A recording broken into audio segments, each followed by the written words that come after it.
নমস্কার, দেখছেন রিপাবলিক বাংলা। আমি বিশাখা শুরু করছি রিপাবলিক বাংলার বিশেষ প্রতিবেদন আর বাংলা চার্জশিট। আর বাংলা চার্জশিটে আজ আপনাদের নিয়ে যাব গার্ডেন রিচে, যে গার্ডেন রিচ ইতিমধ্যেই রক্তের রঙে লাল হয়ে রয়েছে।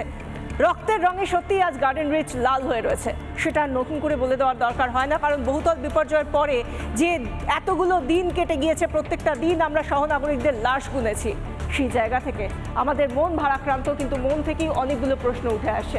আর যে প্রশ্নের উত্তর খুঁজতে গিয়ে আমাদের সামনে যেগুলো উঠে আসছে তা হলো অসাধু ব্যবসায়ীরা কিভাবে নিজেদের জীবন সাজানোর জন্য, নিজেদের স্বার্থ সিদ্ধির জন্য, কালো টাকায় নিজেদের স্বাচ্ছন্দ্য কেনার জন্য প্রাকৃতিক ভারসাম্য নষ্ট করতে এতটুকু পিছপা হচ্ছে না। কিন্তু সেই জায়গা থেকে বারবার প্রশ্ন উঠছে, এক শ্রেণীর অসাধু ব্যবসায়ী যদি এটা করে থাকে বা করতে চায়, তারা কার মদতে সেই কাজ করতে পারলো? কেন প্রশাসন কিছু দেখতে পেল না? কে এর জন্য দায়িত্বশীল? কার দায় রয়েছে এই 11 জন সহ নাগরিকের মৃত্যুর জন্য? প্রশ্ন উঠছে।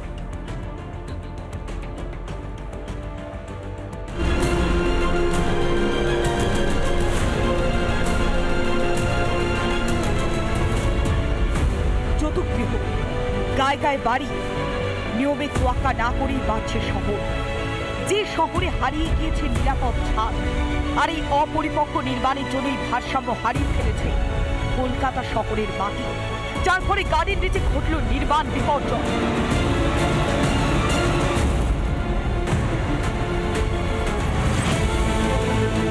সেই নির্মীয়মান বহুতল ভেঙে পড়ার পর এই মুহূর্তে ঘড়ির কাঁটা রাত 3:15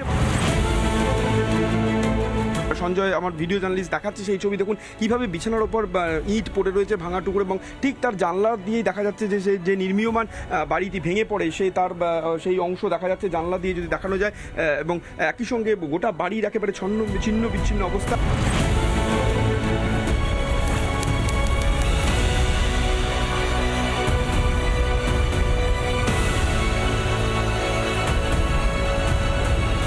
মধ্যরাতে মহা বিপর্যয়, বহু দলে বহু মৃত্যু। খোদ মেয়র এবং রাজ্যের পুরমন্ত্রীর বিধানসভা এলাকায় মৃত্যু মিছিল। এখনো পর্যন্ত গার্ডেন রিচ কাণ্ডে মৃতের সংখ্যা বেড়ে হলো 10। বেআইনি নির্মাণে প্রাণের মাসুল দিতে হলো গরিব মানুষদের।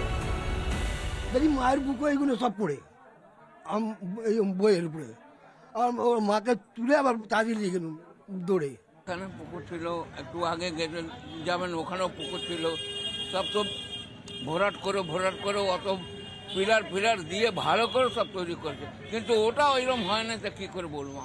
আজ একটা বিল্ডিং পড়েছে, কালকে আরো পড়তে পারে, কোনো গ্যারান্টি নেই। লালবাজার থেকে একটি গাইডলাইন্স দিয়ে দেওয়া হয়েছে, বা বলা ভালো লালবাজার থেকে অর্ডার দিয়ে দেওয়া হয়েছে প্রত্যেকটি থানাকে, যে কোনো ধরনের ইললিগাল কনস্ট্রাকশন দেখলে সঙ্গে সঙ্গে তাদের তরফ থেকে, অর্থাৎ পুলিশের তরফ থেকে স্টেপ নেওয়া, অভিযোগ দায়ের করা এবং কলকাতা পৌরসভাকে জানানোর জন্য বলা হয়েছে। লালবাজার থেকে এটা স্ট্রিক্ট অর্ডার হয়েছে। কেন এই ঘটনা তা জানতেই হাড় হিম হয়ে গেল। ছোট্ট একটু জায়গার মধ্যে কিভাবে এত বড় বাড়ি বেআইনি ভাবে 5 তলা নির্মাণের অনুমতিকে দিলেন? শুধু তো এই ভবনটি নয়, এই বাড়ির পাশেও রয়েছে একাধিক এইরকম বাড়ি, যার অবস্থাও করুন।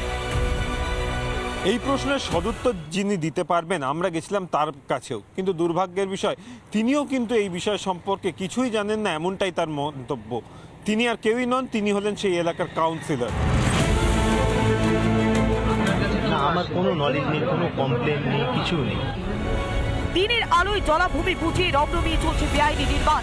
কাউন্সিলর, মেয়র, প্রশাসনের ভুলের মাসুল গুনতে হলো গার্ডেন রিচের গরিব মানুষগুলোকে। প্রশ্ন উঠছে, বেআইনি নির্মাণ হলে কেন ব্যবস্থা নেয়নি সরকার, পুরসভা? কাউন্সিলরও কি জানতেন না, নাকি কোটির গাড়ি চড়তেই ব্যস্ত? এত কিছুর পরেও শুধুমাত্র আর্থিক সাহায্য করেই দায়িত্ব শেষ সরকারের? রিপাবলিক বাংলা। জলা জমি বুঝিয়ে বেআইনি নির্মাণ উঠলো একেবারে 1 তলা, 2 তলা, 3 তলা, 4 তলা থেকে 5 তলা। মাসের পর মাস ধরে এরকম একটা বহুতল তৈরি হলো, এবং যেটা দেখে কিনা মেয়র থেকে মুখ্যমন্ত্রী সবাই বলছেন যে এভাবে নির্মাণ হতে পারে না, বেআইনি নির্মাণ। তাহলে এতদিন ধরে এই বেআইনি নির্মাণ যখন মাথাচাড়া দিয়ে উঠলো, তখন প্রশাসন কি করছিল? ঘুমিয়েছিল? আর যদি ঘুমিয়ে থাকে তাহলে আজকে তাদের প্রত্যেককে দায় নিতে হবে, এটাই স্বাভাবিক। কিন্তু কি করছিল প্রশাসন? প্রশাসন বলতে কাদের কথা বোঝাচ্ছি? প্রশাসন বলতে আমি আপনি সবাই আমরা যাকে বুঝি, পুরসভা থেকে পুলিশ, প্রত্যেকে। তারা কেন দেখেনি? কাউন্সিলর কি করছিলেন? তিনি তো লোকাল অ্যাডমিনিস্ট্রেশনের অংশ, তাহলে তিনি কেন দেখেননি? কেউ কিচ্ছু দেখলো না, কিন্তু এত বড় বিপর্যয় ঘটে গেল, 11টা প্রাণ চলে গেল, আর তারপর এখন সেই প্রশ্নগুলো আবার নতুন করে উঠছে, যেটা ওঠা খুব স্বাভাবিক যে এর দায় কে নেবে? এতদিন ধরে প্রশাসন কেন কোনো ব্যবস্থা নেয়নি? এখন তদন্ত কমিটি গঠন করে সত্যি লাভের লাভ কিছু হবে কি?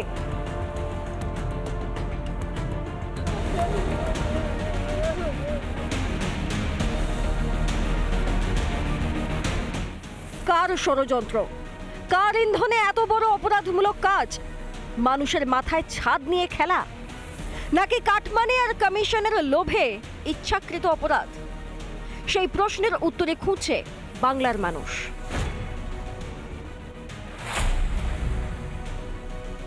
কাউন্সিলররা সেখানে দাঁড়িয়ে এবং থানা যে যার দায়িত্ব কর্পোরেশন দিয়ে রেখেছে বন্ধ করার জন্য, সেইখানে থানা হচ্ছে মেডিয়েটার হয়ে যাচ্ছে। কোথাও থানায় বসে ঠিক হচ্ছে কত টাকা করে স্কোয়ার ফিট দেবে, আবার কোথাও ঠিক হচ্ছে কাউন্সিলর ঠিক করে দিচ্ছেন কত টাকায় স্কোয়ার ফিটে তারা দেবেন। এখন প্রশ্ন উঠছে যে কোনো বেআইনি নির্মাণ হলে তার খোঁজ রাখার দায়িত্বটা কার? তার খবর রাখার দায়িত্ব পুরসভার, তার খবর রাখার দায়িত্ব বড় অফিসগুলির, তার খবর রাখার দায়িত্ব কাউন্সিলরের।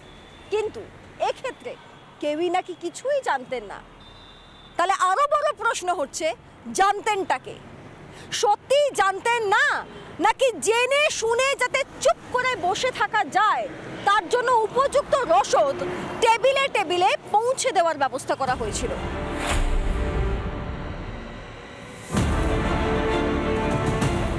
কেন খবর ছিল না কাউন্সিলর শামস ইকবালের কাছে?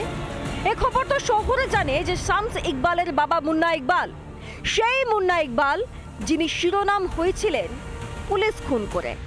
সেও তৃণমূল পুর পরিষেবার জমানাতে 2013-তে তারই ছেলে শামস ইকবালের ওয়ার্ডে হুড়মুড়িয়ে ভাঙল বেআইনি নির্মাণ। তার সঙ্গে যুক্ত হয়ে যাচ্ছে কিছু অসৎ রাজনৈতিক নেতা এবং তাদের দলবল।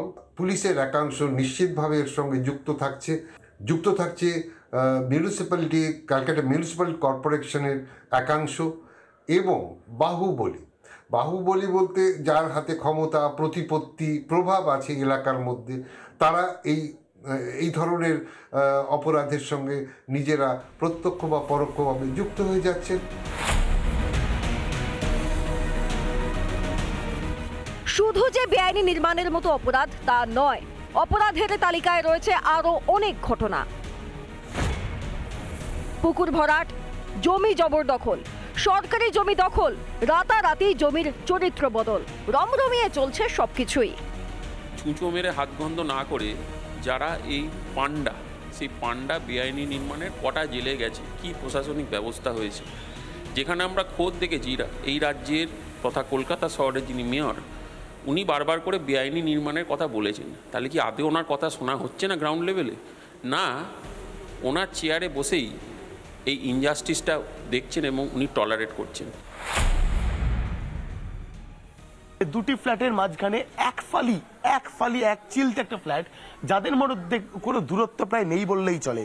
অন্যদিকে দাঁড়িয়ে আরো বেশ কয়েকটি ফ্ল্যাট, যাদের মধ্যেকার দূরত্ব কলকাতা পুর সংস্থার যে নিয়ম, সেই নিয়ম মেনে আদৌ হয়েছে কিনা, যে প্রমোটারেরা তৈরি করেছেন সেই প্রমোটারেরা আদৌ নিয়ম মেনে তৈরি করেছেন কিনা তা নিয়ে প্রশ্ন রয়েছে। কি বলুন তো, প্রমোটারটা টাকা খাওয়ার জন্য এসব মানে তৈরি করে ফেলেছে। মানুষের জীবন যাবে কি বাঁচবে সেসব চিন্তা ভাবনা করে, নিজের পকেটটা কি করে ভরবে সেই চিন্তা ভাবনা করেছিল। কিছু বলা যাবে না, এখানে থাকতে গেলে মাথা হেড করে থাকতে হবে।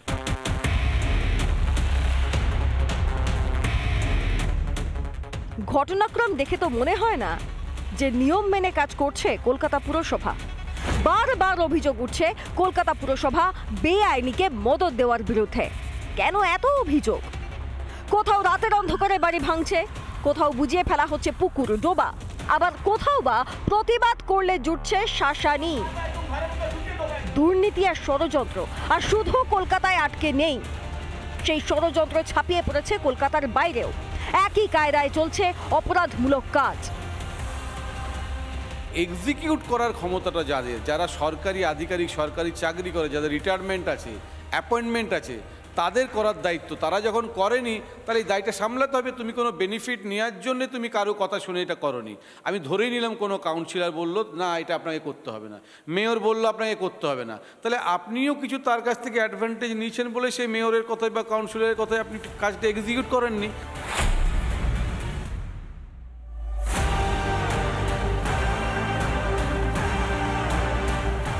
মেয়রও তবে কি করবেন, কাউন্সিলর কি করবেন? দুর্নীতির সেবা? 2021-এ দুর্নীতির অভিযোগে গ্রেফতার হয়ে কলকাতাবাসীর সেবা করতে চেয়েছিলেন ফিরহাদ হাকিম। কলকাতার মানুষকে আমার বাঁচাতে দিল না। এই সেই সেবার নমুনা। 3 বছরে এমন সেবা করলেন মেয়র ফিরহাদ যে বিধায়ক ফিরহাদের কেন্দ্রে স্রেফ চাপা পড়ে মরে গেলেন কিছু মানুষ। রিপাবলিক বাংলা।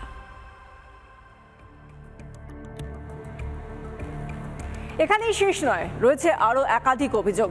পুকুর ভরাট থেকে জমি দখল, রাতারাতি জমির চরিত্র বদল, কলকাতায় নতুন সংযোজন, দিকে দিকে নির্মাণ দুর্নীতি। কলকাতা পুরসভা কেন এত উদাসীন?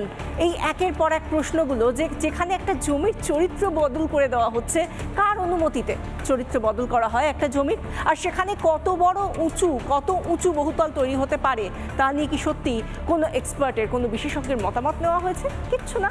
হঠাৎ করে এরকমভাবে চরিত্র বদল থেকে শুরু করে এতগুলো দুর্নীতি একসঙ্গে করা যায়?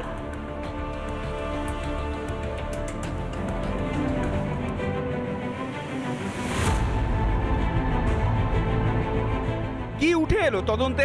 কোন দিকে নজর তদন্তকারীদের? গার্ডেন রিচ কাণ্ডে গ্রেপ্তার প্রমোটার মোহাম্মদ ওয়াসি। বড় কীর্তি করেছিলেন তিনি, যে কীর্তির পিছনে লুকিয়ে রয়েছে অপরাধ, আর অপরাধের পিছনে রয়েছে প্রচ্ছন্ন মদত। জমির ওপর তৈরি করেছিলেন 5 তলা বেআইনি ভবন। টাউন প্ল্যানিং হয়, টাউন প্ল্যানার্সরা পরিকল্পনা করেন যে শহরের কিভাবে কত জায়গায় নির্মাণ হতে পারে, কি নির্মাণ হতে পারে, নির্মাণ করতে গেলে কি বিধি মেনে চলতে হবে, সব আছে। এখন যদি সেসবগুলো কার্যকর করার জন্য সৎ উদ্যোগ না থাকে তাহলে কি হবে? আইন তো আছে, আইনটাকে কার্যকর করতে হবে। তো মোহাম্মদ ওয়াসি তো বোরে মাত্র, তাকে গ্রেপ্তার করেছে পুলিশ ঠিকই, কিন্তু যারা বেআইনিভাবে বাড়ির প্ল্যান পাস করালেন, যারা সেই প্ল্যান পাস করাতে সাহায্য করলেন, তাদের কি হবে? প্রশাসনের কোনো অংশ যদি এর সঙ্গে যুক্ত থাকে তাদেরকে পরিহার করতে হবে। এই ধরনের দৃষ্টিভঙ্গি থেকে বেরিয়ে আসতে হবে। পুলিশকে তৎপর হতে হবে। পুলিশের এলাকার মধ্যে তারা যে টহলদারি ভ্যান থাকে তারা যদি নজরদারি করে, কিছু না, যখন একটা কনস্ট্রাকশন হচ্ছে গিয়ে যদি জিজ্ঞেস করে আপনার স্যাংশন প্ল্যানটা কোথায়, যদি দেখাতে না পারে সঙ্গে সঙ্গে কনস্ট্রাকশন স্টপ করে দেওয়া যেতে পারে। সূত্র তো বলছে অন্য কথা, যে কোনো দুর্নীতির পেছনে একটা চেন থাকে, আর এই নির্মাণ দুর্নীতির পেছনেও একটা বড় চেন কাজ করেছে, এমনটাই মনে করছেন স্থানীয়রা। এবং কারা সেই চেনের কাজ করেছেন, কারা এই দুর্নীতির পেছনে, সেদিকেই তাকিয়ে বসে রয়েছে তদন্তকারী আধিকারিকেরা। কিন্তু এই নির্মাণ দুর্নীতি ঠিক যেন খাল কেটে কুমির আনার মতো, এবং সেই খাল কেটে কুমির আনার পর সেই খাল আর বোঝানো যায় না বলছেন স্থানীয়রা। বেআইনি নির্মাণে ছড়াছড়ি, যেদিকে নজর যায় সেদিকে বেআইনি নির্মাণ। কোথাও বাড়ির ঘাড়ে হেলে পড়েছে বাড়ি, কোথাও 5 ফুট জায়গায় 5 তলা বিল্ডিং তৈরি হয়ে গেছে। এমনই বেআইনি বহুতল ছিল 134 নম্বর ওয়ার্ডের ওই বাড়িও, যে বাড়ি হুড়মুড়িয়ে ভেঙে পড়েছিল রবিবার রাতে। এমন অনেক বাড়ি রয়েছে যাদের মধ্যে দূরত্ব 1 হাতও নয়। এই হলো একটি আবাসন এবং এই হলো একটি আবাসন, G+5, অর্থাৎ দুটোই প্রায় 6 তলা। আমি যদি একটু হাত দিয়ে মেপে দেখাই, আমার হাতে 1 হাতের মতো দূরত্ব রয়েছে। অর্থাৎ এই বিল্ডিং এবং এই বিল্ডিং এর মধ্যে বাঁধের দূরত্ব কতটা? 1 হাত। এবং যখন এগিয়ে যাওয়া যাচ্ছে সেই 1 হাতের দূরত্বটা গিয়ে প্রায় মিশে গিয়েছে।